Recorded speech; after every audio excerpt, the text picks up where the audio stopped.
Well, hello, friends. Welcome once again. This is Syracuse Basketball Postgame, presented by Krause Health. We're live here on the Syracuse Orange Basketball Facebook page. We're live on Twitter, and we're live on YouTube.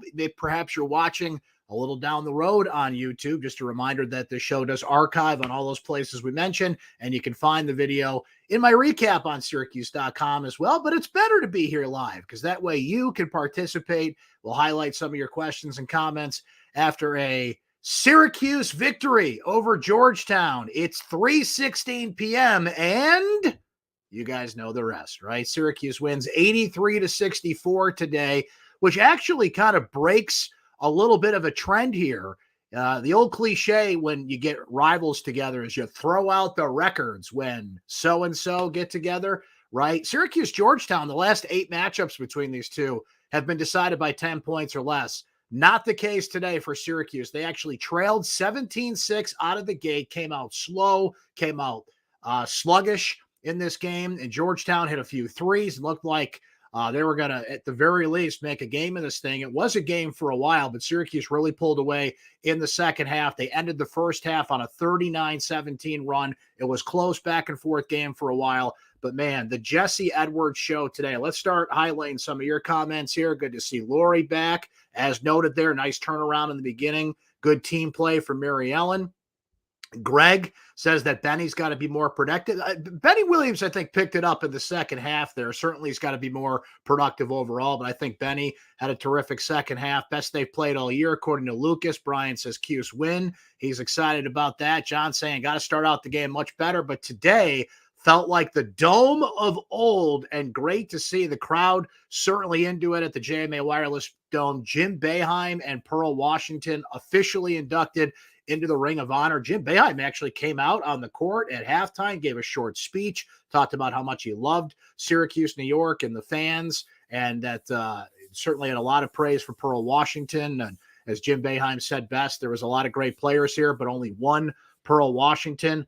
I'll tell you what, the latest player to take his place in the Syracuse-Georgetown lineage is Jesse Edwards. What a performance for Jesse today.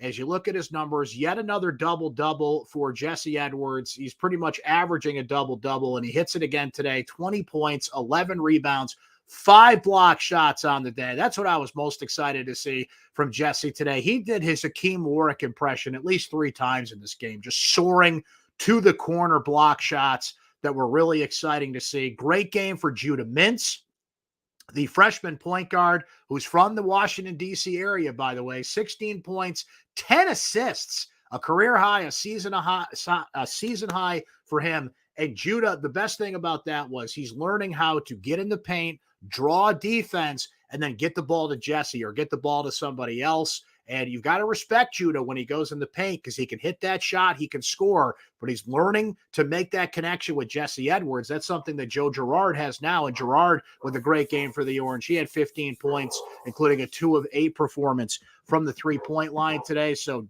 Joe Girard continues his consistency with this team at this point, which he really needs to get back to that after that real sluggish 3-game run for Joe Girard. He was right back at it today, hit some key shots for the Orange in this one. So can't leave Benny Williams out of the mix. There was a comment there a moment ago that Benny's got to be more productive. 13 points, 4 rebounds on the day for Benny Williams. You'll certainly take that from Benny based on his real and consistent play at the forward position. And we can't leave John Bolajak out of the mix here, folks. 5 points, 5 rebounds, 2 assists. He just comes in. Today he plays 20 minutes. And to think that John Bolajak would be at a point where he'd have 4 fouls, I don't think anybody really had that on their bingo card, that he'd play a significant enough minutes that he would, be in foul trouble. And he has been a real spark for this team. He sparked the 18-0 run in the Oakland game, and he sparked Syracuse when they needed it, when they were down 17-6 in the first half. A great passer, a great facilitator, actually had a couple of great runs at the free throw line. Syracuse, by the way, was 20 of 21 at the free throw line today because, as we know, kids, free throws matter, hashtag, right? That's incredible to see, though. Syracuse also played great defense in forcing 15 turnovers for Georgetown. And let's find the point. Yeah, there it is. 24 points off turnovers. And much like traditional Syracuse-Georgetown matchups, this was going to be one in the paint. Georgetown's not a team. They hit a few in the first half, but they're not a team that traditionally takes a lot of three-pointers. They were like 330th in the country coming in. Syracuse points in the paint. A lot of this has to do with Jesse Edwards, of course, but 46-22 there. So a productive win for Syracuse. They beat Notre Dame. They beat Oakland. Now they pick up a win over Georgetown. There's a quick turnaround to Monday night against Monmouth. Then they'll wait a few days. Finals week at Syracuse next week. Play Cornell on Saturday. Cornell, who almost beat Miami the other night, is a 7-2 basketball team and is going to give Syracuse a bit of more of a challenge than they usually do. And then we're into ACC play, folks. It is 10 days away. Start with Pittsburgh, Boston College, New Year's Eve, Louisville, January 3rd, and off we go into full-time ACC play. So let's look at a bit more of what you guys are saying here on the show. Hi, Michelle. Great to see you. Joel says the offense really playing well today. I mean, Catherine notes what we're seeing here. Jesse's amazing. Look, Jesse Edwards is now in the first breath of one of the best big men in the ACC. And if he keeps this up, he's going to be one of the best big men in the country this year. He's certainly going to start to get more NBA notice out there. He's tops in the country in several categories, in the top 5 or 6, rebounds, block shots. So, I mean, what a run for this kid. And look, Qadis Wahab for Georgetown, that's a legit big man. Yeah, Notre Dame didn't have anybody that could guard Jesse. Oakland didn't have anybody that could guard Jesse. Oakland's one of the shortest teams in the country statistically, but Georgetown did. Wahab's a legit big man, a physical presence in the paint that gave Jesse a challenge, and all he did was respond with one of the best games of his career, certainly one of the best games of this season as well. Jamie says, can we talk about those 2 dunks by Benny? Now, Benny's got to get consistent, because he'll have a game like this, and then he'll have a game where he disappears, right? So Benny took advantage of not only the defensive attention that Jesse Edwards gets, but he was just confident inside. He grabbed a couple of great passes from Jesse. He got open, and Benny just has to be active around the hoop. And today he certainly was. Those were great dunks in this one. Greg noting this is Judah's best game. Look, I've been a big fan of Judah. I love his moxie. I love his confidence. This game meant a lot to him. He's from the DC area. He has a great connection. I forget which coach it is off the top of my head, guys. Pardon me for that. But he's got a great relationship with one of the Georgetown assistant coaches. They recruited him, certainly. The Georgetown also recruited Malik Brown heavily, who we didn't really see in this game today. But, Syracuse, it is really important for Syracuse to recruit in that DMV area. Right. So that's why you keep playing Georgetown, the rivalry, certainly, but you keep playing Georgetown so you can get in front of those recruits in the DMV area. There's a number of Syracuse players that have come there over, the last 20 years, even before that, right in the Jim Boeheim area. Happy holidays, Anthony. Good to see this team improving. And the back line was back. Lucas likes what he's seeing from John Bull, too. Key to this team. Didn't have that on my bingo card. And look, you've got to earn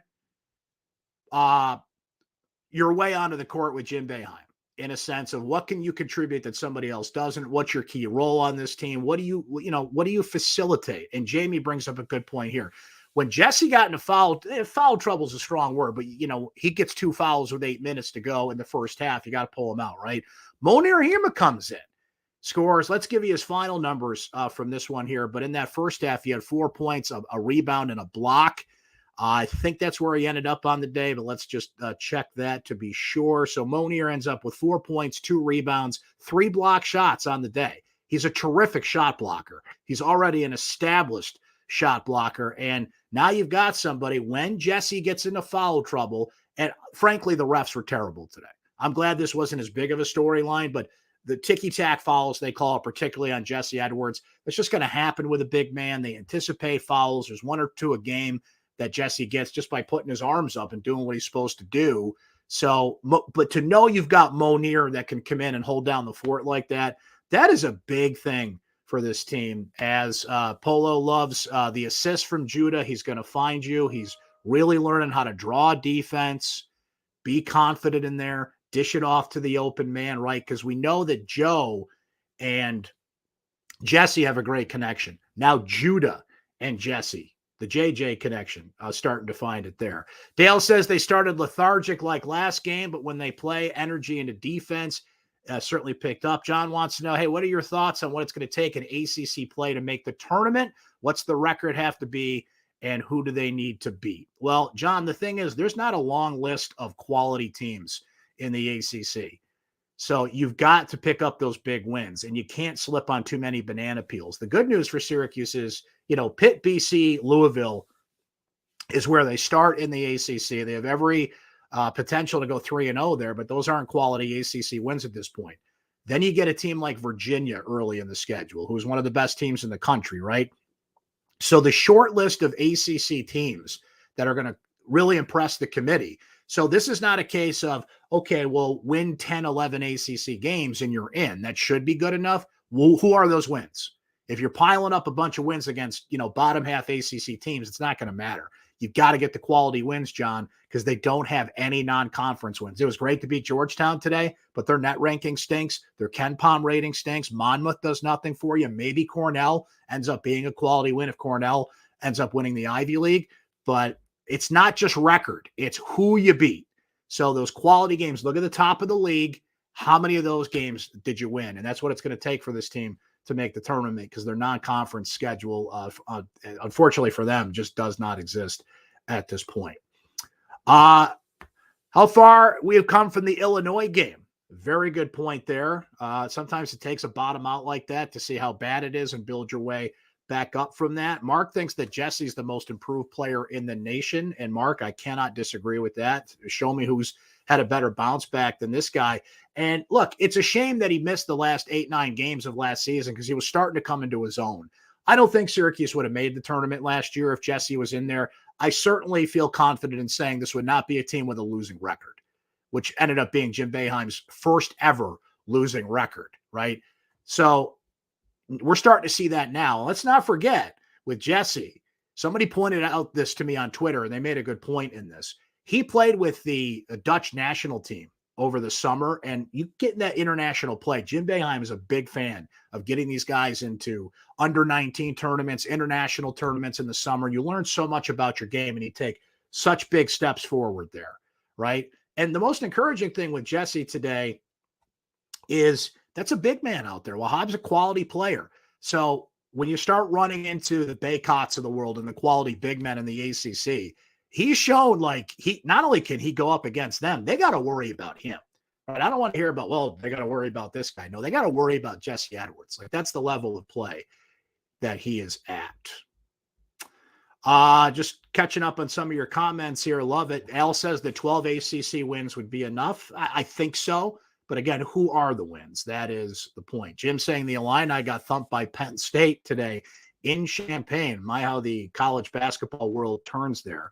Michael says, I know Boeheim got on Benny for hanging on the rim, but that's the type of fire he needs to show. Everybody remembers Warwick's monster dunk on Royal Ivy, but people forgot he got called for an offensive foul. That's a great point there.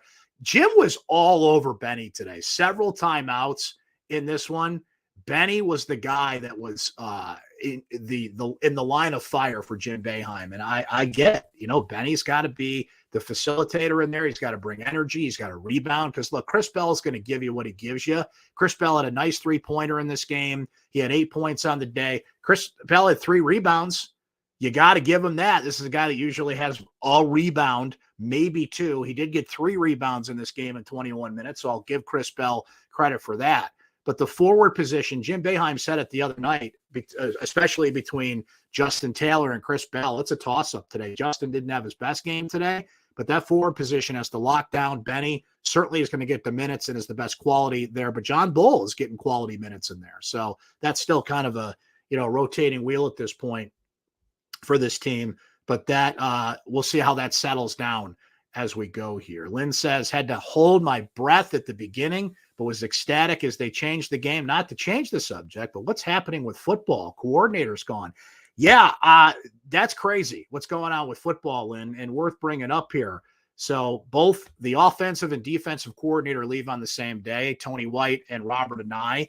And look, I wrote a column about this. I feel like Syracuse has to step up their game and how much they pay these coaches. To be fair, Tony White was making over $700,000. Tony White told our Emily Liker in an exit interview, an exclusive interview, by the way, that money was not it. He was well taken care of at Syracuse.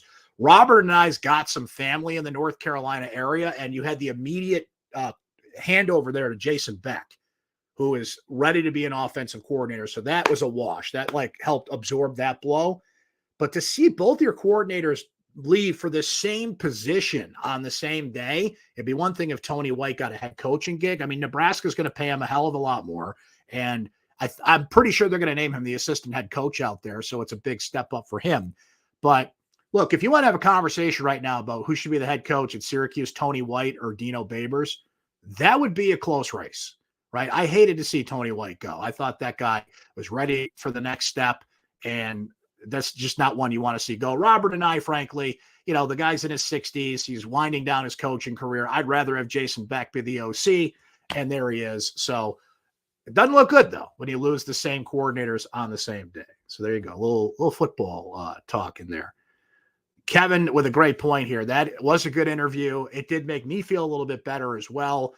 Maybe I was a little harsh in what my assessment of what Syracuse is paying these guys. But at the same time, Syracuse is just this, it's a stepping stone place. It's not a destination. We got to get more destination type coaches at Syracuse. But at the same time, you get talented guys like Robert and I and Tony White, even for a short period of time. They left the offense and the defense better than they found it. And that's really all you can ask an assistant coach to do, right? So a little football talk in there. Thanks for the question on that. But as Michelle says, hey, let's get back to that basketball talk at this point. Jimmy thinks that Jason Beck could be the next Cuse head coach. He might prove me right in that sense. Tony White, I thought, could be the heir apparent. Maybe Jason Beck, who's 42, offensive mind, good coach, could ascend here with Dino at 61 years old, 8th year upcoming at Syracuse. There's been some rumors out there that Dino's been connected to the Purdue job or perhaps some other jobs out there. So keep an eye on all that, friends. Bowl game awaits. Still a couple weeks away, December 29th. And as they call this, the silly season in college football with coaches coming and going, the transfer portal, recruiting's wrapping up. Early signing day is December 21st. So a lot to keep an eye on, and we will do that for you here at syracuse.com. Okay. Back to basketball, as Brad says, bench play won this game. John Bulajak comes to mind there, right?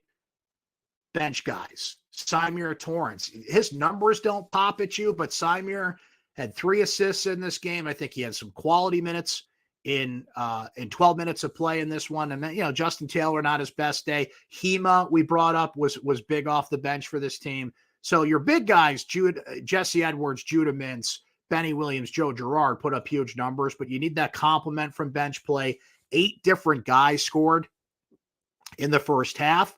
So you're getting some variety there. You got to give credit where it's due here. Jim Boeheim, not always known for a guy who goes deep to his bench or has that cutoff there, but today the bench contributed. I'll tell you what, this is going to catch up to Georgetown because just looking at it here, Murray with 23 points, Spears with 39, or not points, pardon me, minutes.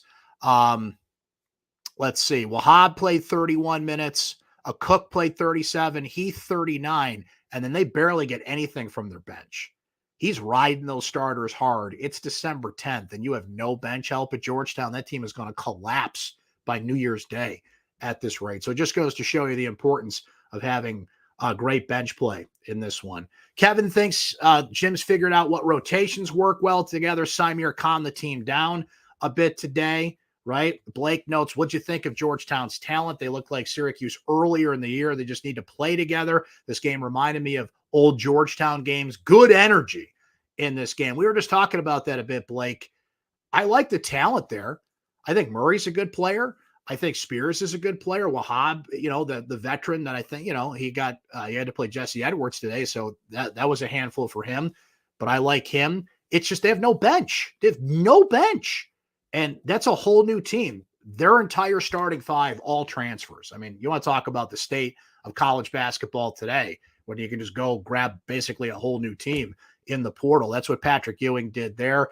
Patrick Ewing's in big trouble. I don't know how he survives the year here. Look at this stat here. Give me a second to pull it up here. This is from our friend Patrick Stevens, who notes that, give me a second to find it here. Yeah, here it is. Georgetown it's been more than a year between victories over power conference opponents. They have not gotten one since 12/11/2021, and that was against Syracuse, by the way. That's a bad run. One NCAA tournament, one winning season.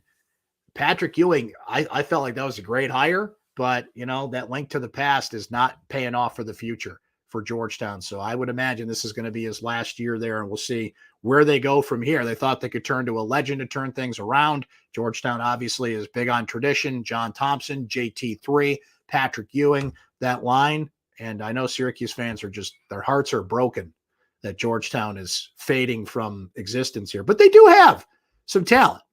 It's just, you can't just throw everybody out on the court and like everybody's on the same page. That was the issue with Syracuse. They had so many new players and freshmen interjecting with Jesse and Joe and Benny and Symir, the returning guys. Now we're starting to see that. And the confidence and the moxie of Judah Mintz is a big reason why. I think he gets so much better game by game. His presence, his confidence, he's dishing the ball out.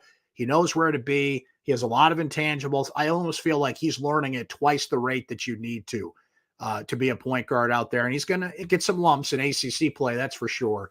But I love what I'm seeing from Judah Mintz. And you could see why Jim Boeheim just gave him the keys from the get-go. You're the guy, right? And more often than not, I think that's coming through at this point. A couple more from you guys, then we'll exit stage left for the day. Dale says, good to reminisce about the rivalry. No punches or blood on the floor. Entertaining, though. Al thinks that Bell is slowly filling out the stat sheet a bit more. They need a scoring threat to spread out the floor. Michelle says, now needs to push through the paint more. Shot selection is still iffy at times for this team. Bruce likes that Benny and Bell got involved in the game. Bell had 3 rebounds, but Malik Brown has got to get some minutes. John Bulajak playing great. The thing with Malik is Jim Boeheim said it the other day, take it for what it's worth. He's still learning a lot of things out there. I feel like you can get that guy some minutes considering that rebounding is an issue at that position. So it's just a matter of, putting him out there. Can he hold his own defensively? Can he hold his own and take advantage of offensive opportunities? Because when you're putting a guy out there, there's 2 sides of the court. And if he can't hold his own defensively right now, that's the thing with Malik Brown. And right now, Jim is just not comfortable with him on the defensive end. So that's what's going to get him out there. That's what's always going to get you out there in a Jim Boeheim rotation, especially in a reserve role. Can you play defense? Or can you do something, above and beyond like John Bull's doing right now, rebounding, dishing out the ball, all the intangibles, hitting his free throws, right? That's what Malik Brown's got to find at this point. I know Jim likes Malik. It's just he's just not quite gotten over that line yet, but I think he will. So there you have it, friends. That's a nice little Saturday for you to get a win over Georgetown. Syracuse plays again, quick turnaround against Monmouth. Monmouth's a terrible team, so Syracuse should make it another win and get to 7-4 on Monday night. And then they go through finals week, play Cornell on Saturday the 17th. And if they can pick that win up, now you're 8-4. You're giving yourself a little bit of a cushion going into ACC play. But, the margin for error is slim with this team, as we mentioned, because they don't have a non-conference win of note. They've got to pick up some big ACC wins and avoid a lot of the banana peels that could come their way here as ACC play approaches. That's what we'll end for today. Always appreciate you guys coming by. I'm not planning on doing a post-game show Monday night. Not sure about Saturday. Maybe we'll do one for Cornell. As that'll kind of wrap up non-conference play, and we'll do a little bit of an ACC preview, but I'm pretty sure we're not going to be here Monday night, short of just something ridiculously stupid happening in that game, and we'll react to it. But we will be here again for Orange Weekly, which you can watch on all these channels. Thursdays, we stream live at noon. You can always catch the replay if you miss it, but if you're here live, then you can interact and be a part of this thing, right? That's the best part of it, is getting to interact with you guys and gals out there. So Orange Weekly, Thursday, noon Eastern time. We stream live or watch the replay. And then I think we'll be here for a post-game show after Cornell. And then once we settle into ACC play, we'll pretty much be here every single game doing the thing for you. So enjoy the rest of your week, everybody.